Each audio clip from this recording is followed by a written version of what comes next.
Jonas 1, 3. Jonas, lui aussi, n'a pas reçu les conseils de Jéhovah et a strictement désobéi à Dieu. Et pensant pouvoir le faire loin de la présence de Dieu, il s'embarqua. N'attendez pas qu'il soit trop tard. Devenez membre de la chaîne Today et bénéficiez de réconfort et de soutien dans les moments difficiles. Cliquez sur le lien dans la description de la vidéo. Mardi 9 avril 2024 page 2 Psaume 139 7 à 8 Où puis-je aller à partir de ton esprit, et où vais-je fuir devant ta présence? Si je monte au ciel, vous y êtes. Et si je prends position au Sheol, voici. Jonas pensait qu'il pouvait se cacher à l'intérieur d'un navire, tout comme Adam pensait pouvoir se cacher derrière un arbre. Mais l'Éternel fit lever un grand vent sur la mer, et il y eut une si grande tempête sur la mer qu'on crut que le navire était en train de se briser. Jonas 1, 4. Il y aura toujours un jugement lorsque vous et moi le ferons. Ne prenons pas Dieu comme ce que nous devons faire. Finalement, on ne pouvait plus s'attendre à la miséricorde de Dieu, et dans le cas de Ruth, la famille retourna à Bethléem de Juda,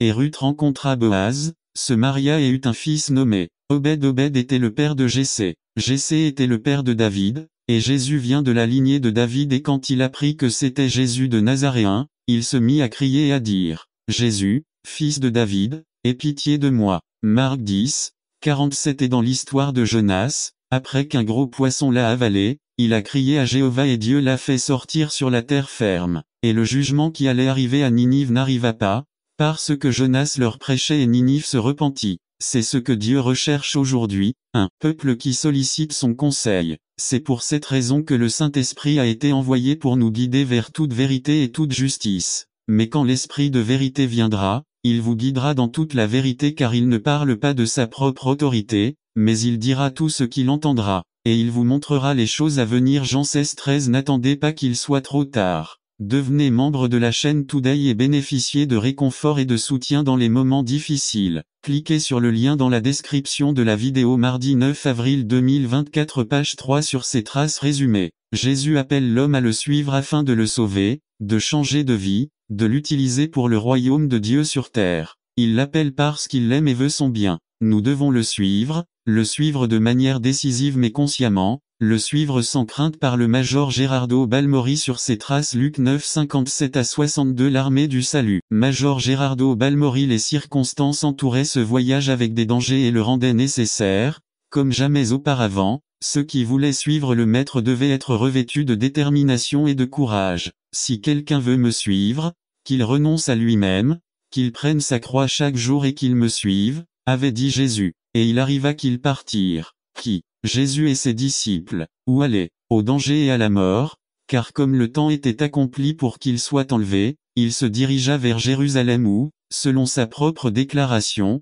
il lui fallut souffrir beaucoup et être rejeté par le des anciens, des princes, des prêtres, des scribes et enfin des morts. C'est dans ces moments difficiles qu'on disait en chemin: Seigneur, je te suivrai partout où tu iras. Cet homme, à la volée, a pris une décision rapide et définitive. Étiez-vous conscient de ce que cela signifiait? Est-ce que je connaîtrais les conditions qu'il avait indiquées? Si tel était le cas, sa décision, en plus d'être rapide, était risquée. Suivre Jésus ne signifiait pas simplement une adhésion extérieure et confortable, non seulement recevoir ses bénédictions, mais cela impliquait un renoncement à lui-même, à ses caprices, à ses péchés, à son orgueil. C'était pour le suivre avec la croix sur le dos, avec la croix de l'opprobre, de la moquerie et, peut-être, de la persécution à cause de sa foi. Il fallait être prêt à tout donner, pour ensuite tout gagner. De toute évidence, la réponse de Jésus aux paroles de cet homme avait pour but de le faire réfléchir, afin de s'assurer qu'il ne ferait pas un pas aussi important sans en mesurer les conséquences. Les renards ont des grottes et les oiseaux du ciel ont des nids, mais le Fils de l'homme n'a nulle part où reposer sa tête. Pense, voulait lui exprimer le Maître par ces mots. Pense que le chemin sur lequel je vais n'est pas un chemin de confort temporaire.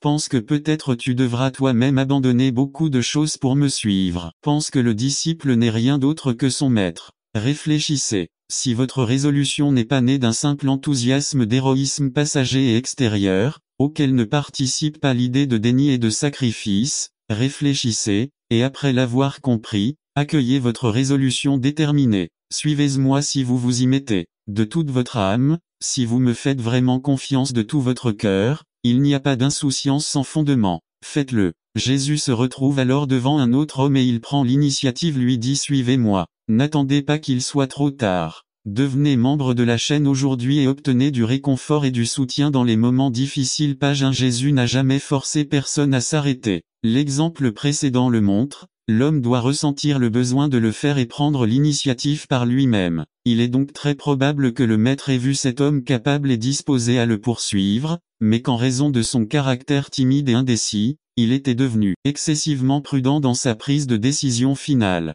Il essaya ainsi de l'aider à surmonter une hésitation qui l'empêchait de faire ce que son cœur lui disait, voulant lui dire « Suis-moi sans crainte, sans doute, car je te soutiendrai ». C'est alors que cet homme expliqua la raison particulière de son indécision. « Seigneur, laisse-moi d'abord aller enterrer mon père. » Cette objection, celle d'un père qu'il faut enterrer, semblait suffisamment forte pour différer sa décision. Il n'a pas dit à Jésus qu'il ne l'accepterait pas, bien au contraire. « Oui, Seigneur, j'ai besoin de toi, je t'aime, je veux te suivre, mais en ce moment, quel moment? Laisse-moi d'abord accomplir mon devoir face à la mort de mon père et ensuite je te suivrai. » Jésus, loin d'approuver la raison de son ajournement, l'a encouragé à nouveau à le suivre. À première vue, il semblerait que Jésus exigeait trop de lui. « Laissez les morts enterrer leurs morts et vous allez annoncer le royaume de Dieu. » Il est vrai que l'enterrement d'un père est un devoir sacré, mais s'il n'y a aucun autre devoir encore plus sacré qui empêche de l'accomplir.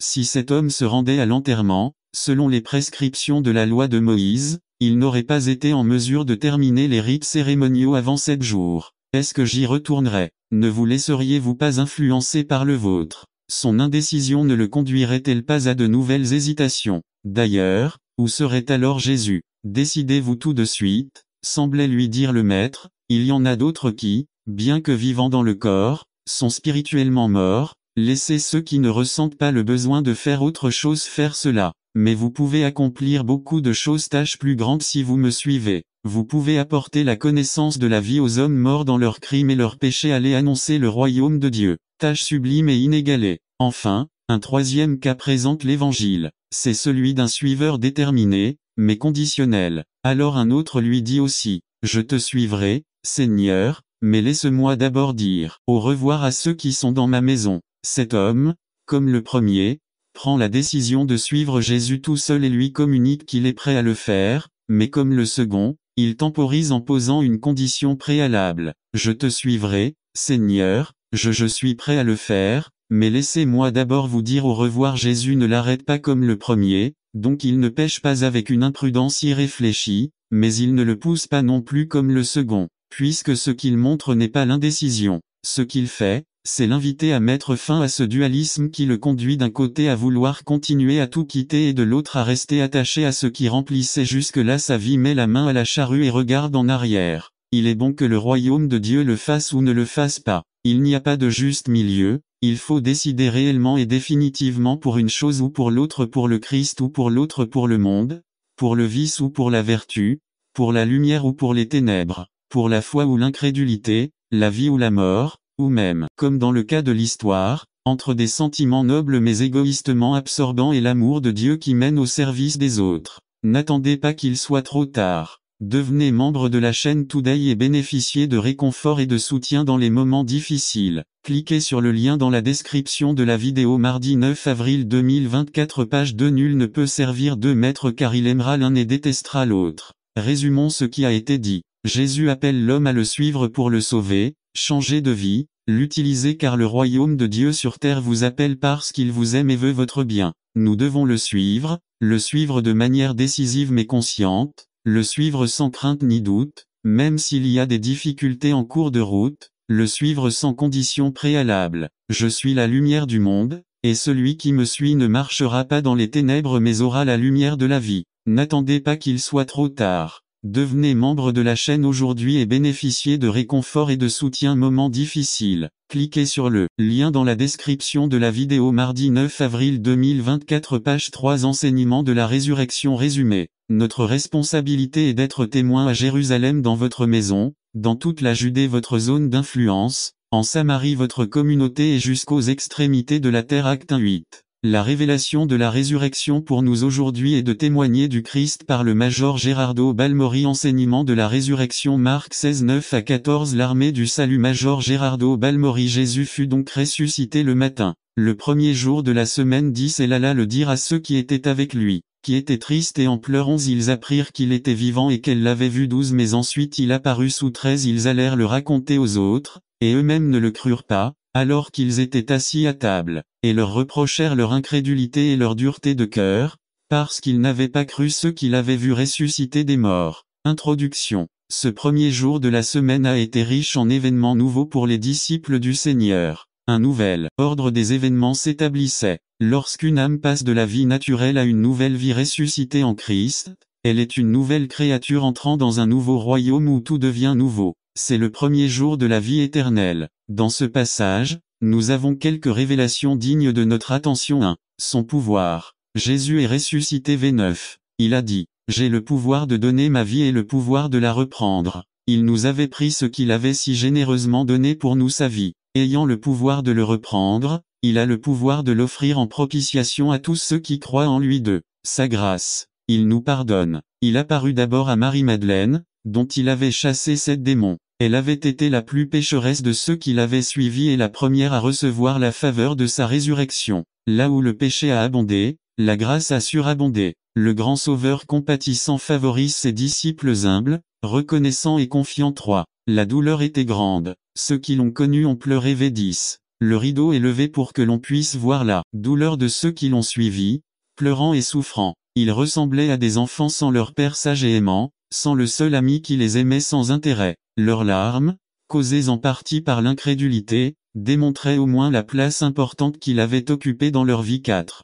Il y avait un doute. Incrédulité. Quand ils apprirent qu'il était vivant, ils ne crurent pas. V11. Nous ne sommes pas si étonnés qu'il n'ait pas cru Marie, mais qu'il ne se soit pas souvenu des paroles du Seigneur. Jean 16, 20 à 22. Le doute apporte toujours déception et douleur. Les larmes mêlées d'incrédulité peuvent être des larmes d'orgueil offensé. N'attendez pas qu'il soit trop tard. Devenez membre de la chaîne Today et bénéficiez de réconfort et de soutien dans les moments difficiles. Cliquez sur le lien dans la description de la vidéo. Mardi 9 avril 2024, page 1-5. Son acceptation divine. Il nous accepte de différentes manières puis il apparut sous une autre forme. V12. Le même Sauveur sous une autre forme, et il est glorifié. Ou la profondeur des richesses de la sagesse de la science de Dieu. Il est apparu à Étienne comme le glorifié, mais à Saul comme le persécuté. Acte 7, 55, 9, 5. Quelles que soient les circonstances ou les conditions, il apparaît comme celui dont nous avons besoin. Sa grâce est toujours suffisante et adéquate. 6.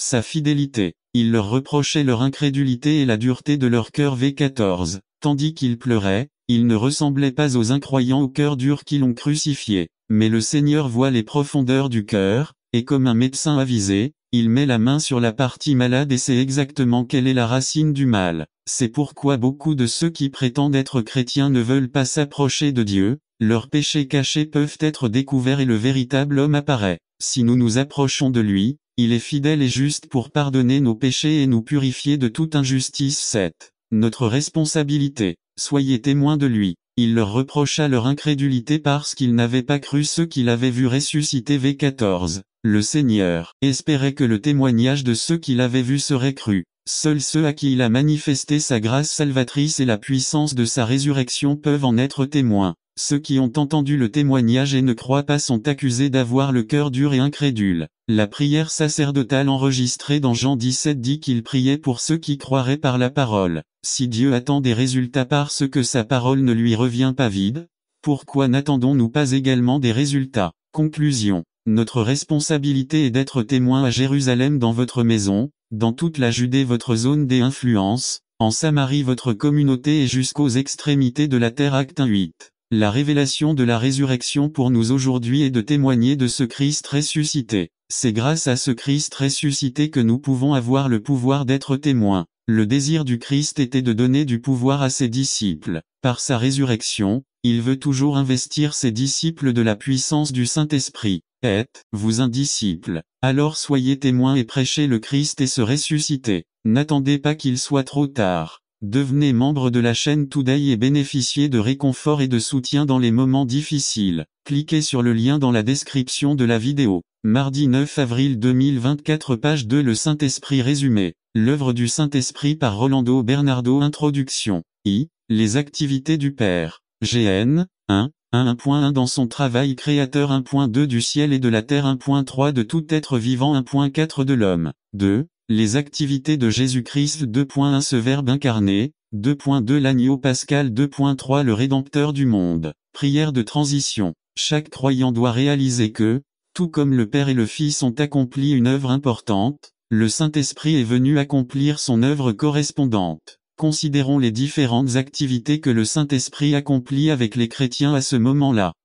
Le Saint-Esprit est Dieu. 1.1, il a des attributs divins. 1.1, un omnipotent. PS, 139 7-10, 1.1, 2 omniscients. 1, Cor 2, 10,11, 1.1, 3 omnipotents. SJN, 16-12-15, 1.1, 4 souverains. Acte 8 26-40, 1.2 Je participe au travail de création. Jean 1, 2, 1.3 Parce qu'il a été envoyé par le Père et le Fils. Jean 14 26 7, 1.4 Parce que c'est vrai. 2. Le Saint-Esprit est une personne. N'attendez pas qu'il soit trop tard. Devenez membre de la chaîne Today et bénéficiez de réconfort et de soutien dans les moments difficiles. Cliquez sur le lien dans la description de la vidéo. Mardi 9 avril 2024 page 1.1 Parce qu'il pense, ressent et détermine. 1. JN 5, 7 16h13, F4 30, Rome, 8, 22, 8, 29, 1.2 Parce qu'il est un maître.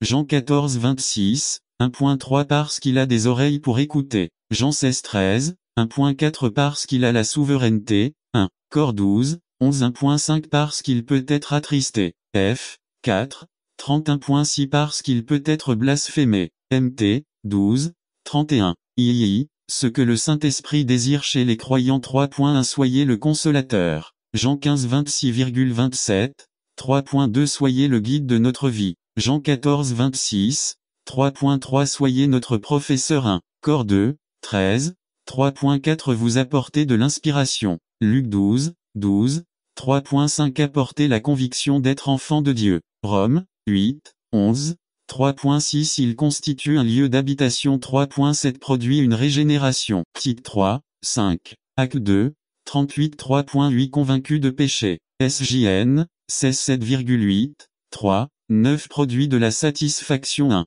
Cor 6, 19. Rome, 12, 1, 3, 10 L'habit de pouvoir. Acte 1 8 12. Jean 20 22. Conclusion. Le Saint-Esprit est la troisième personne de la Trinité et est avec et en nous pour faire son œuvre. Le Saint-Esprit désire faire son œuvre au sein du croyant si le croyant le permet. Le Saint-Esprit peut transformer votre vie en une vie de la victoire. N'attendez pas qu'il soit trop tard. Devenez membre de la chaîne Today et bénéficiez de réconfort et de soutien dans les moments difficiles. Cliquez sur le lien dans la description de la vidéo. Mardi 9 avril 2024 page 2 Le pouvoir de la prière résumé. Éducatif par Neftali Bae. Le pouvoir de la prière. Luc 18 10-14 Introduction. Facultatif. Qu'est ce que la prière? C'est la communication de l'homme avec Dieu. C'est le seul moyen par lequel vous pouvez communiquer avec votre Seigneur. Hébreux 11 6-2 La prière ne consiste pas à tordre le bras de Dieu pour qu'il fasse ce que veut la personne qui prie. Alors pourquoi prier?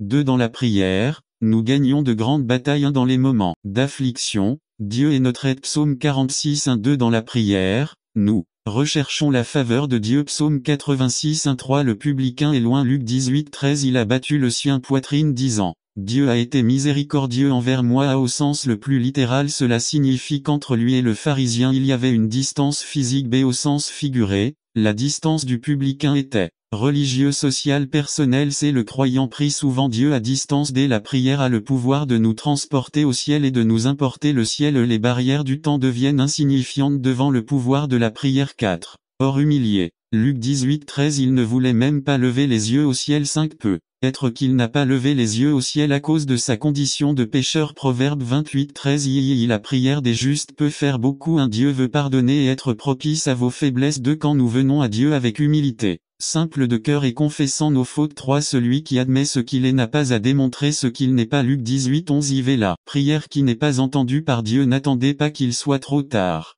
Devenez membre de la chaîne Today et bénéficiez de réconfort et de soutien dans les moments difficiles. Cliquez sur le lien dans la description de la vidéo mardi 9 avril 2024 page 1. Pourquoi prier avec un esprit de supériorité à Dieu n'accepte pas l'autojustification. Reconnaître les fautes des autres ne nous rachète pas de nos fautes. C'est l'autocomparaison qui dénigre les autres est un péché dès que parce que je ne le suis pas. De nombreux croyants qui vivent de fausses attentes de prier avec un esprit de fierté religieuse non plus. Je jeûne 2 fois par semaine. Le jeûne est un exercice de force spirituelle. Le jeûne n'est pas une manipulation. Dieu sait le croyant qui se croit très spirituel, Dieu ne l'entend sûrement pas. Dieu sait que si nous jeûnons, nous n'avons pas à lui témoigner. 3. Prier avec un esprit d'autosatisfaction non plus. Je donne la dîme de tout ce que je gagne. Les offrandes n'engagent pas le Seigneur avec les demandes. Le croyant qui coopère avec amour, ne joue pas au trop. Les œuvres n'expiront pas les déficiences du croyant. Dieu n'est pas retenu contre Dieu. Conclusion.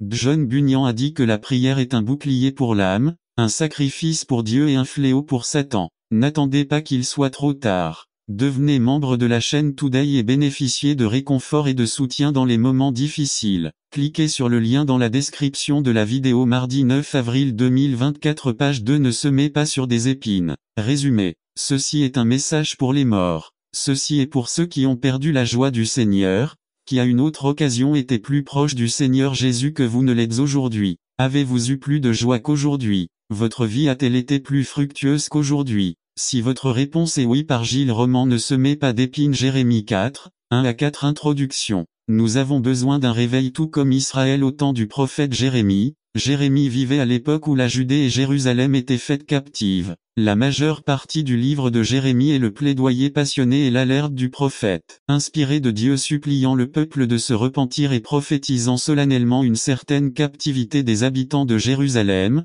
la destruction de la ville et du temple, sans qu'ils reviennent de leurs péchés. Plusieurs fois, Jérémie a combiné ses appels d'avertissement avec les promesses de Dieu, comme il l'a fait dans Jérémie 4:1, selon lequel si elle se repentait de ses péchés, elle ne serait pas emmenée captive à Babylone, ni déplacée de sa terre sainte. L'idolâtrie maudissait la terre, l'avidité gouvernait le pays. Action du peuple, l'enseignement religieux était entre les mains de faux prophètes et de prêtres du monde, dont les enseignements religieux et les prédications plaisaient aux oreilles des mondains qui aimaient le plaisir plus que Dieu. Jérémie 5, 30 à 31. Il y avait un grand besoin de réveil à Jérusalem et Jérémie les suppliait ardemment. Mettez-vous en jachère et ne semez pas d'épines. Ceci est un message pour ceux qui sont tombés. Ceci est pour ceux qui ont perdu la joie du Seigneur, qui à une autre occasion étaient plus proches du Seigneur Jésus que vous ne l'êtes aujourd'hui. Avez-vous eu plus de joie qu'aujourd'hui? Votre vie a-t-elle été plus fructueuse qu'aujourd'hui? Si votre réponse est oui,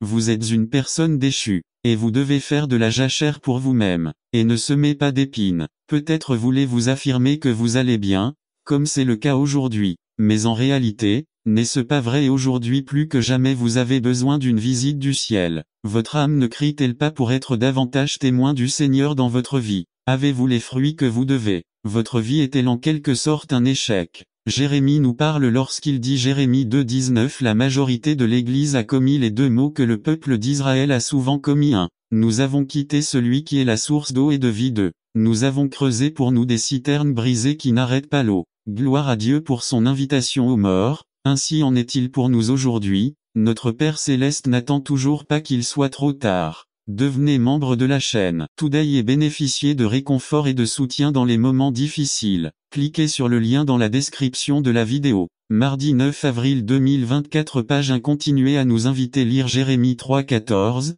22. Si vous avez eu un réveil hier, vous en avez besoin d'un autre aujourd'hui. Si vous avez gagné des âmes, ces émanations, vous devez en gagner davantage. Vous êtes tout ce que Dieu veut que vous soyez. Votre vie n'est pas non plus un jardin portant du fruit partout pour Dieu. Vous avez des champs verts et durs qui doivent être labourés.